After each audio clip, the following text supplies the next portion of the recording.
Health. Halo Sobat One Pride, balik lagi bersama podcast One Pride MMA bersama saya dengan Dr. Regina. Acara ini didukung oleh EMP. Nah, sekarang kita akan langsung lanjut. Jadi hari ini kita akan ngobrol-ngobrol bersama satu bintang tamu yang spesial, yaitu Dr. Junaidi, spesialis kedokteran olahraga. Ya. Halo dokter, halo, apa kabar Regina. Dok? Alhamdulillah baik. Ya, gimana Dok, apa kesibukannya? Ya, kesibukan saya biasa sebagai dosen mengajar di Universitas Negeri Jakarta, kemudian menangani atlet DKI di Jakarta, kemudian juga termasuk menangani fighter-fighter di One Pride TV One ini. Oke, jadi buat Sobat One Pride yang belum tahu, jadi atlet-atlet MMA kita ini ditangani oleh Dr. Junaidi, ya. Iya, benar sekali. Jadi dari kapan ya Dok, dokter udah menangani atlet MMA ini? Ya, saya sebenarnya menangani atlet MMA ini sejak tahun 2002 gitu. 2002. Jadi kita bikin acara sebuah TV swasta dulu, ya, kemudian berlanjut dengan saya menangani atlet di TV One atau di MMA One Pride ini gitu. Udah lama banget ya Dok ya, jadi pengalamannya pasti segudang. Ya, udah lama. Maka saya bilang mungkin sebelum fighter-fighter ini lahir saya udah menangani MMA. Jadi ya sebenarnya saya dulu menangani orang tua dari fighter sekarang gitu. Lintas generasi. Lintas generasi gitu. Oke. Jadi dari pengalaman-pengalaman dokter nih sebenarnya yang paling berkesan tuh apa Dok selama ini? Ya, berkesannya itu ketika kita ya bisa menangani fighter yang tadinya katakanlah dia punya handicap di oktagon, kemudian kita tangani dan mereka bisa melanjutkan pertandingan. Nah, itu paling berkesan bagi kita. Paling berkesan ya, kasih kepuasan tersendiri. Iya, ada kepuasan tersendiri gitu. Sebenarnya kalau tugasnya dokter itu lebih ke mana Dok? Jadi apakah pas lagi di pertandingan aja atau di luar pertandingan juga dokter ikut ngurusin nih kesehatannya si atlet-atlet ini? Oh ya, sebenarnya kita itu menangani atlet itu mulai dari audisi. Mulai dari audisi. Jadi mereka sebelum tes-tes berikutnya kita tangani, kita tes kesehatannya dulu. Mereka yang lolos tes kesehatan lah baru bisa melanjutkan dengan tes-tes yang lain gitu. Kemudian pada fight night ya kita menangani atlet-atlet sebelum pertandingan ya. Sebelum mereka naik oktagon kita tes dulu kesehatannya. Mereka yang lolos baru bisa masuk di oktagon. Nah, kemudian nanti baru di oktagon kita menangani atlet ya. Ada dua di sini. Yang pertama kita menangani atlet yang cedera. Ya, yang kedua tadi adalah seperti tadi saya bilang adalah menangani apakah untuk sebagai decision maker, apakah atlet yang kena pukulan ilegal ya atau sebagainya bisa berlanjut apa enggak gitu. Ya. Jadi tugas dokter sekarang di sini adalah sangat berat menentukan ini boleh apa enggak. Nah, ini ada kontroversi nanti jadinya. Ya, jadi nanti jadi dokter kasih yang merekomendasi ya kepada wasit, nanti wasit yang menyetop, bukan dokter yang menyetop, bukan, tapi wasit. Tapi rekomendasi cederanya bisa apa enggak itu dari dokternya gitu. Jadi tugasnya itu sebenarnya banyak ya Dok ya? Ya, banyak sekali. Dari sebelum bertanding sampai nanti pas pertandingan, dokter bahkan yang nentuin nih, ini bisa lanjut apa enggak nih pertandingan. Iya, benar sekali. Ya. Tapi berarti sebenarnya penanganan kesehatan di One Pride MMA ini tuh lengkap ya Dok ya? Lengkap sekali. Termasuk mereka setelah mereka bertanding, mereka masuk ke klinik lagi. Masuk ke klinik? Jadi yang ringan kita tanganin, ya. Kemudian yang berat mungkin kita kirim ke rumah sakit untuk rujukan berikutnya gitu. Jadi A sampai Z udah diperhatiin semuanya? Iya gitu. Oke. Nah kalau dari yang pernah dokter tangani nih, cederanya tuh kira-kira yang biasa sering terjadi tuh apa sih Dok? Yang sering tentu luka ya, luka. Yang kedua mungkin luka lecet gitu. Luka lecet, masuk di muka ya gitu ya kan. Kemudian mungkin ada perdarahan hidung ya. Perdarahan hidung, mungkin bibir yang sobek gitu kan, mungkin hidung yang patah gitu. Nah, termasuk nanti ada dislokasi bahu ataupun dislokasi gesernya siku bisa juga ya. Terus tentu yang paling serius adalah trauma kepala gitu. Trauma kepala yang paling serius ya Dok ya. Sebenarnya seberapa sering sih kejadian trauma kepala tuh, cedera pada kepala Dok? Ya jadi sebagian orang takut ya masuk dalam terjun di dunia MMA gitu. Karena katanya takut trauma kepala. Ya. Saya bilang bahwa di MMA ini tidak seberat ditinju trauma kepalanya gitu. Kalau tinju kan dari ronde ke ronde kepala aja terus tuju. Kepala terus yang dicari gitu. Ya. Kalau ini kan enggak. Ya, bisa kaki, bisa tangan, bisa badan, bisa kepala. Jadi sebenarnya ya mudah-mudahan ya alhamdulillah sampai sekarang sebenarnya tidak ada cedera kepala yang serius, nggak ada gitu. Oh, jadi yang sebenarnya sering ditakutin nih nanti kalau tuanya takut nanti jadi pikun lah atau apa, atau mungkin kayak cedera yang sampai langsung membahayakan nyawa, sebenarnya itu jarang ya Dok ya? Jarang. Kalau ada pun pikun mungkin kena hal yang lain, bukan kena One Pride-nya. Karena pikun aja gitu ya. Oke. Terus kalau cedera kepala tuh sebenarnya berbahayanya kenapa sih Dok?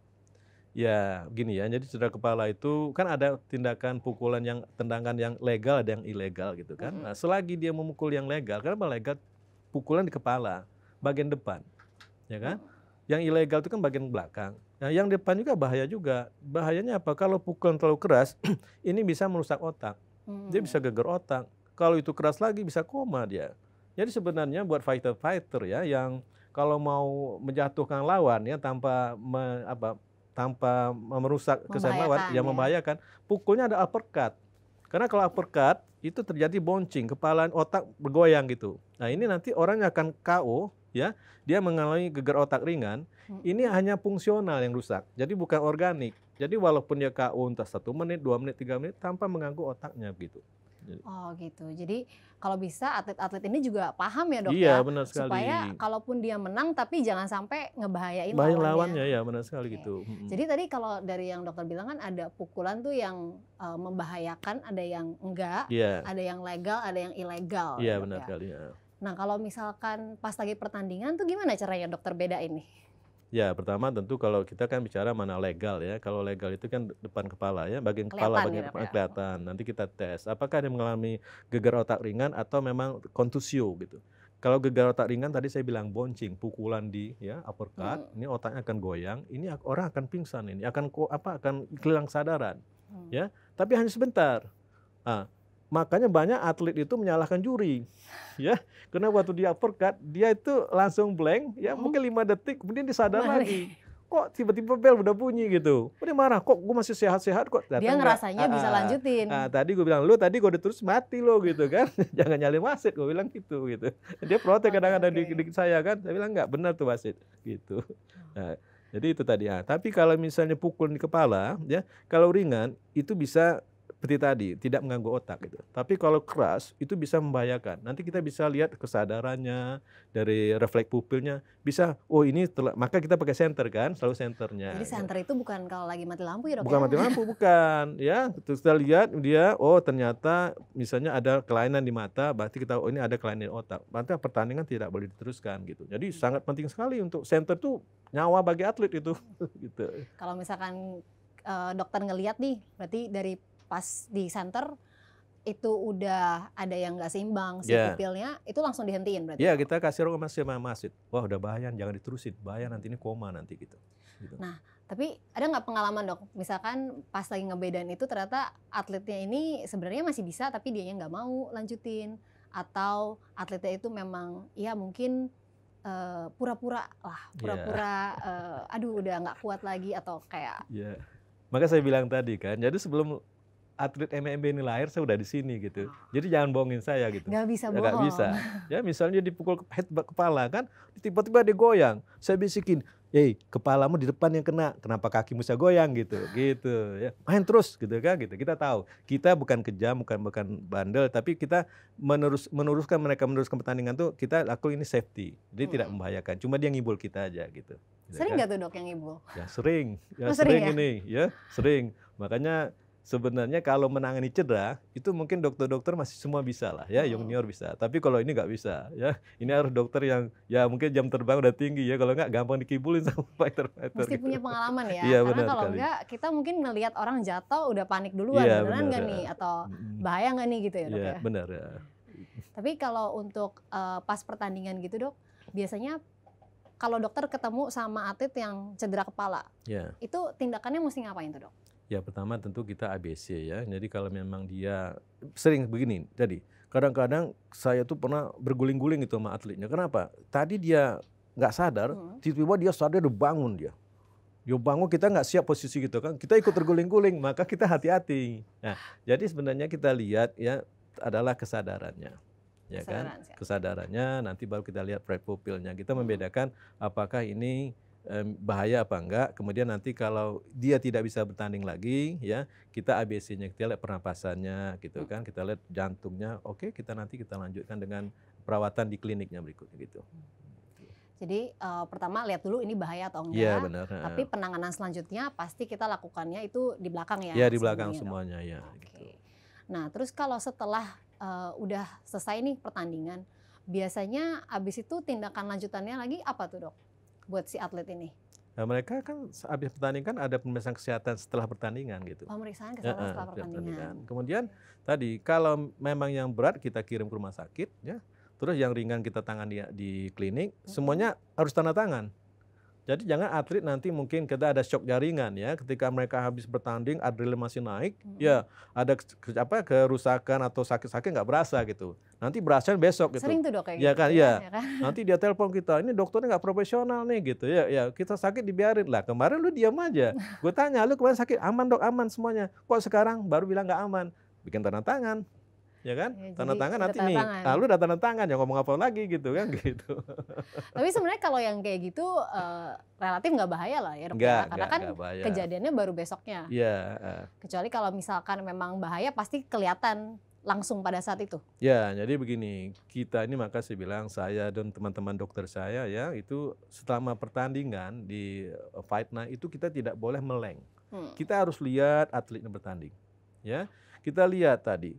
Berapa kali kena pukulan kepala, berapa kali tendangan kepala. Sehingga nanti kalau misalnya pas pertandingan selesai, mereka muntah gitu, kita bisa lihat. Ya kan, ini apakah muntah karena trauma kepala atau kena kecapean, ya kan? Nah, kalau memang trauma kepala, kita periksa fisik memang mendukung, kita kirim ke rumah sakit. Tapi kalau kita tadi, loh kepala nggak ada apa-apa, kok nggak senggol apa-apa, ini memang bensinnya udah habis sampai muntah kuning, ya gitu udah kita rawat sebentar, suruh pulang aja ke hotel biasa gitu aman-aman aja, nggak masalah gitu, ya gitu. Jadi memang mesti mengawasi, mengawasi gitu. Terus kalau atlet MMA ini yang pernah cedera kepala dok, abis itu dia boleh langsung lanjut lagi nggak pertandingan, misalkan kayak besokannya atau pertandingan selanjutnya kapan? Ada nggak sih diatur jeda waktunya yang baik tuh, yang aman buat dia seperti apa? Ya, jadi cedera kepala ini kan kita masuk dalam ada klinis ya, ada masalah yang perhimpunan olahraga inilah bela diri. Biasanya cedera kepala ini ditentukan oleh ini asosiasi. Jadi kalau One Pride ini kita bilang kalau cederanya pertama misalnya dia kena trauma kepala dan memang KO ya, itu 3 bulan dia harus istirahat gitu. Oh, lama juga ya dok? Nah, tapi kalau besok dia kena lagi, KO lagi, itu 6 bulan dia harus istirahat. Setelah 6 bulan dia kena lagi misalnya, ya itu 1 tahun dia harus istirahat. Main 1 tahun kena lagi, saya bilang lu gak usah main lah, KO mulu, saya bilang kan kasihan juga gitu. Malu juga Malu ya juga, gitu. kalau KO terus. KO terus, masa spesialis KO pertandingan gitu. Oke. Tapi berarti memang harus ada jeda ya buat pemulihan dulu. Karena jangan sampai bertanding tapi nanti ada efek samping ke kesehatannya. Benar, ya. Oke, terus dok, ada pertanyaan lagi nih. Kalau misalkan ada atlet MMA yang kena pukulan di kepalanya atau tendangan, tapi pas lagi kejadian di hari H tuh nggak kenapa-kenapa, tapi besokannya dia mulai ngerasa pusing, itu sebenarnya bahaya nggak dok? Apa kira-kira yang mesti dilakuin sama si atlet itu? Ya, seperti tadi saya bilang bahwa untuk memprediksi cedera kepala memang agak sulit ya, apalagi kalau kita hanya mengandalkan pemeriksaan di awal ya, di Oktagon ataupun di klinik One Pride gini. Oleh sebab itu kita tahu bahwa cedera kepala ini ada nama lucid interval ya. Jadi orang sadar hari ini, mungkin besok dia pingsan, sadar lagi, dan pingsan bisa berulang-ulang terus seperti itu. Bisa menyebabkan koma dan bahaya sekali. Jadi orang-orang seperti tadi, misalnya dia mengalami sakit kepala atau muntah-muntah setelah bertanding itu, saya harapkan mereka segera konsul ke dokter neurologi ya, untuk pemeriksaan lebih lanjutnya gitu. Jadi jangan dianggap remeh ya. Jangan kayak aduh pusing-pusing tiap kali cuma minum obat anti pusing. Ya, kalau apalagi udah dari riwayat kepukul, ketendang di kepala, si atletnya mesti aware bahwa ini takutnya sesuatu yang lebih serius ya dok? Ya, jadi nanti cedera kepala ini bukan hanya nanti kerusakan di fisik ya, bisa juga faktor psikologis nanti. Yang tadi pikun, pikiran terganggu, masa sosialnya terganggu, bisa aja terjadi gitu. Jadi nanti muda-muda udah pikun, ya udah pikun ya, bukan hanya sakit kepala tapi pikun ya kan kasihan gitu. Iya. Gitu. Oke. Nah, menurut dokter kenapa sih dok banyak kejadian cedera di atlet kita? Ya, maka saya selalu mungkin atlet-atlet kita, fighter kita mungkin nggak suka saya ngomong gitu kan. Saya bilang di One Pride ini kita tidak menerima ayam sayur bertanding gitu, ya kan? Artinya apa? Ayam sayur ini artinya mereka punya physical fitness yang jelek, ya kan? Mungkin latihan tekniknya bagus, tapi tidak dukung oleh fisik yang bagus. Nah, fisik yang nggak bagus inilah saya bilang ayam sayur. Nanti kalau bertanding dia bukan menang, tapi ngerepotin kita dokternya. Cedera terus dia, ya cedera terus gitu. Kalau hanya cedera ringan hanya ngerepotin kita, tapi kalau cedera berat kan kasihan dia. Ngerepotin dia sendiri. Jadi saya harap ya tadi, ayam sayur jangan bertanding di sini, latihan dulu, baru nanti udah kuat, baru bertanding ke Padahal FIB kalau gitu. ngelihat tuh fisiknya tuh pada kelihatannya oke-oke ya dok, tapi ternyata belum tentu Belum apa yang tentu, dilihat di mata belum tentu. beneran Ya, se-fit itu. ya mungkin salah satu faktornya mereka itu kadang-kadang mau bertanding mungkin dalam waktu yang sangat singkat ya pemanggilannya. Mungkin mereka belum siap. Oh Ya belum gitu. siap. Maka saya bilang kalau kita diundang mau nyanyi dangdut gitu ya malam diundang bisa kita nyanyi kan. Tapi fighter nggak bisa. Minimal dia butuh 6 minggu atau 8 minggu latihan baru bisa dia bertanding gitu. Ya nggak bisa tiba-tiba panggil go Nggak gitu. bisa, ya ayam sayur nanti malah ngerepotin kita dia. Bikin lodeh.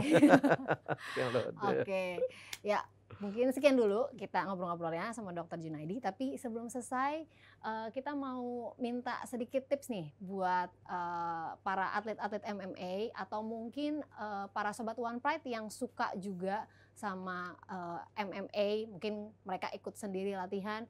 Apa nih dok? Ada tips-tips atau saran yang dokter kasih supaya kejadian cedera kepala ini bisa dihindari? Ya, kita tahu bahwa achievement seorang atlet itu yang pertama adalah fisiknya, ya. Yang kedua adalah tekniknya, kemudian baru faktor psikologinya.